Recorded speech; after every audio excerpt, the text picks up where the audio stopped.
We wanted to make sure that the Google Display Network is a place where publishers want to continue to monetize on, advertisers want to be seen on, and users are happy to visit. We as the policy team are looking out for everyone's interests, and therefore our job is to enforce the programme policies on violating publishers to maintain our high standards. Education is another key thing we are responsible for. We want to help publishers like you to stay compliant, to grow, and to get bigger and better. An important point to note is that we do not deal with any invalid click activity. That is handled by a separate team here at Google. But we generally get a lot of questions related to that topic, which we can unfortunately not answer. But I can tell you that we have invalid click specialists who carefully monitor clicks and impressions on Google Ads in order to protect your interests as well as those of our advertisers. They use both automated systems and human reviewers, analysing all ad clicks and impressions for any invalid click activity that may artificially drive up an advertiser's costs or a publisher's earnings. To prevent invalid clicks in your account, ensure that your ad implementation complies with our programme policies and that you haven't paid for traffic from an unreliable source. To contact the invalid click team, you need to use the Contact Us form in the Help Centre under the invalid click activity section in the Help Centre. So here you can see an overview of just some of the many AdSense policies. The link at the top of the page would bring you to our Help Centre, which would give you more detail about all of our policies. Today, in the interest of time, we will only be focusing on the topics highlighted in green and blue. So that means we will be taking a closer look at adult content, copyright, encouraging clicks, and ad implementation. We will also have a quick look at the Webmaster Quality Guidelines, as these are very important for providing a good user experience. A key thing to remember about our content policy is that our network is family safe, so any inappropriate or unsavory content should not be monetized. Similarly, any activities that try to trick or persuade a user to click on an ad is considered deceptive behaviour and therefore against our policies.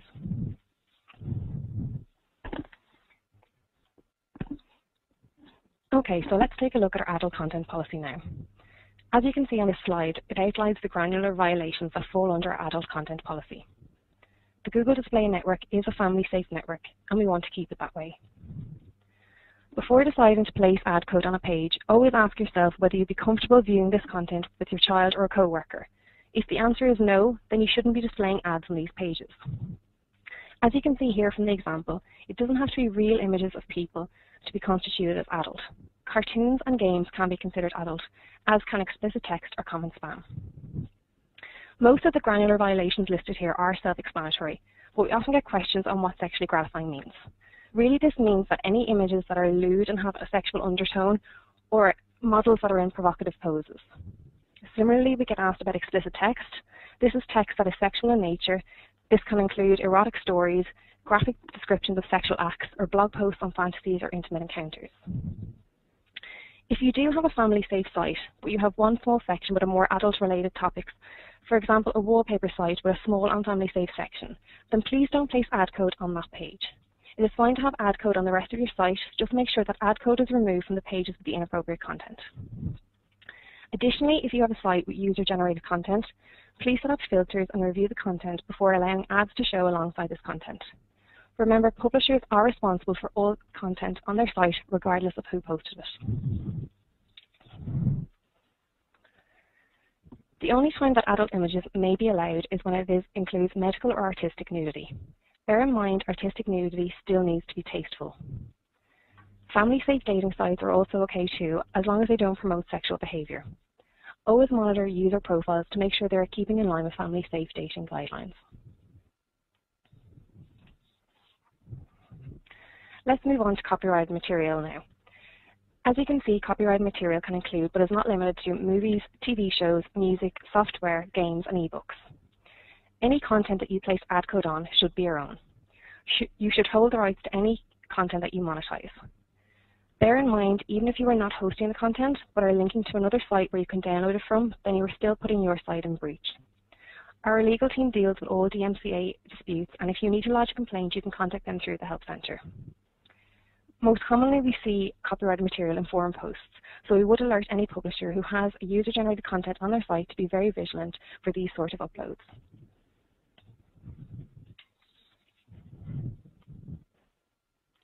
Lastly, on the topic of content policies, let's have a quick look at Webmaster Guidelines.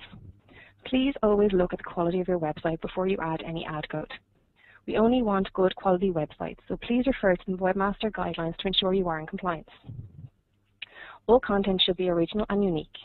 The site should be easy to navigate and provide value to the user who visits it, and content should not be scraped or taken from other sources. We often get questions whether YouTube videos are considered scraped content. We are fine if publishers embed a YouTube video to go along with the original article or blog post. However, if someone creates a video site and just scrapes the videos directly from YouTube, then there is no value added for users and is therefore not allowed. If you have a park domain site and want to use AdSense, then look at our AdSense for domain products rather than AdSense for content.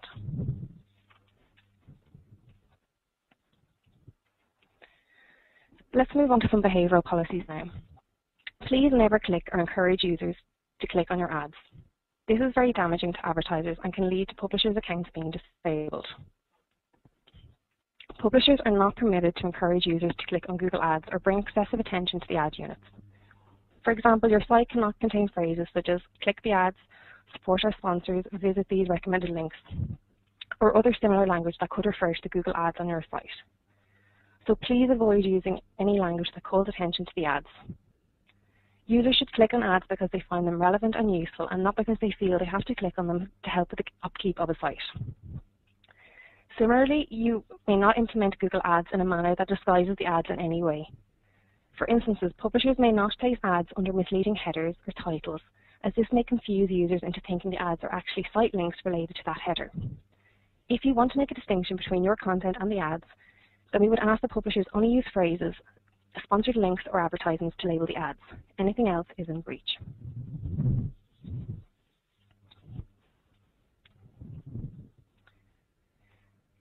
Some ad implementations can be very deceptive. Deceptive ad implementation refers to behavior that disguises Google Ads in a manner that confuses a user.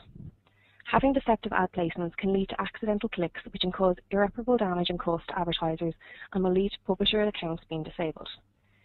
In order to maintain a good user experience, it is important for publishers to clearly distinguish Google Ads from site content. So we ask that you don't format content to mimic ads, or format link units to look like navigational elements of your site, and please don't place images directly beside ads. Always think about the layout of your site.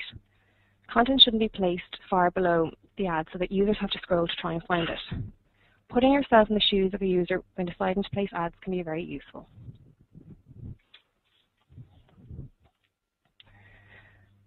So now that we have looked at some of the policies in detail, let's now see how the policy team enforce them.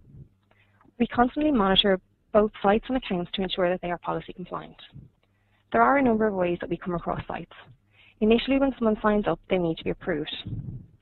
Our system reviews sites at the time of ad serving to decide whether we want to show ads or not. And similarly, we have sites that pull automatic reviews, and then we have reactive reviews where sites are pointed out to us by other publishers, advertisers, or users. We will provide you with more information on this in a few slides, how you can actually report sites to us. Once we come across violating sites, we can then take a number of actions. Firstly, we can have site-level actions or account-level actions. If a site is violating, but it is something that can be fixed, we will issue a warning. Publishers will receive an email advising that they have 3 days to make changes. After the 3 days, we will review the site again, and if the changes have been made, great. There is no further action needed by you. However, if the changes have not been made, then your site will get disabled. We can also disable a site outright without sending a warning if they have been warned numerous times before, or if it's causing significant damage and we need to stop ad serving immediately.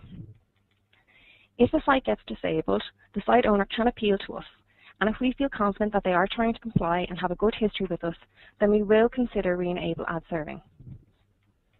If a publisher is engaging in deceptive behavior, or they have a really bad history and continue to violate, then we will warn or disable the entire account. Once an account gets disabled, it is very unlikely to get reinstated, as we do not disable accounts lightly.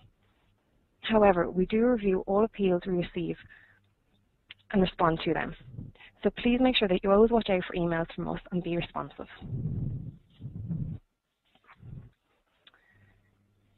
Here you can see an example of a warning email that you would receive if you had a violation on your site.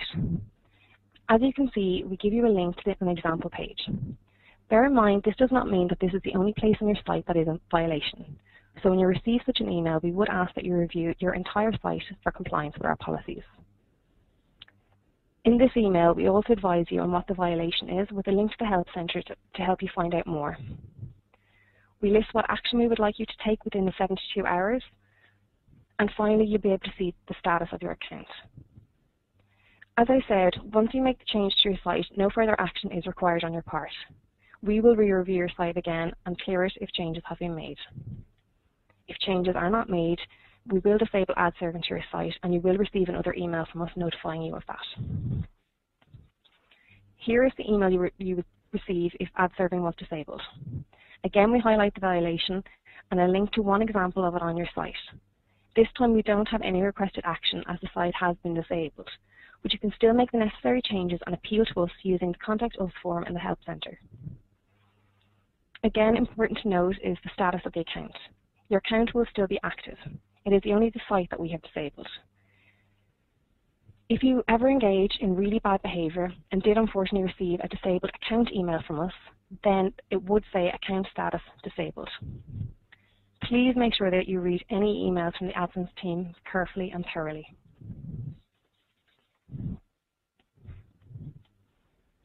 We want everyone to be able to stay informed and to know how to contact us. We want to continue to help publishers stay compliant, so we recommend that you monitor the AdWords blog as we're posting policy updates and refreshers around once a month.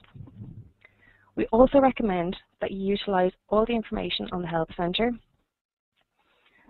If you need to contact us then, you will find the Contact Us form in the Help Centre. We do not have a direct email address, nor do we have phone support, but we do respond to emails swiftly. Please make sure that you fill out the correct appeals form in the Help Centre so that it reaches us.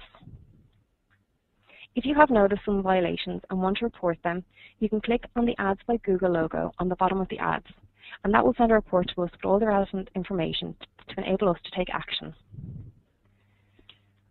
We also recommend that you use the forum. AdSense staff monitor the site, but there are also a lot of top contributors in there who are fantastic at answering questions super fast. This is a great way for publishers to share knowledge. Additionally, we would urge you to opt into our newsletters as we give policy tips and provide links to upcoming webinars and other educational efforts.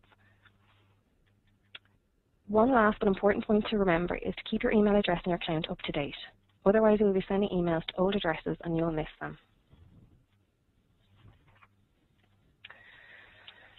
So let's recap. Please familiarise yourself with AdSense program policies to ensure that you fully comply with these. Only place ad code on family safe content. Never click or encourage others to click on Google Ads on your site.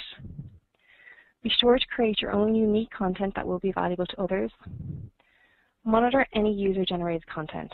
Publishers are responsible for the content on every page of their site. Don't place ads on someone else's content. Never alter the AdSense code in any way. Avoid deceptive ad implementations. Don't try to disguise ads in any way that might confuse a user. Don't create multiple accounts. Publishers may only maintain one AdSense account under a specific payee name. Use the correct AdSense product for your different types of content. We offer a number of different products to help you earn from your online content. And lastly, keep an eye out for emails from the AdSense team. If you do receive a policy notification, carefully read the email and make necessary changes within the stated time frame to make sure that your account stays active. And that concludes our presentation. Thank you so much for attending this webinar today.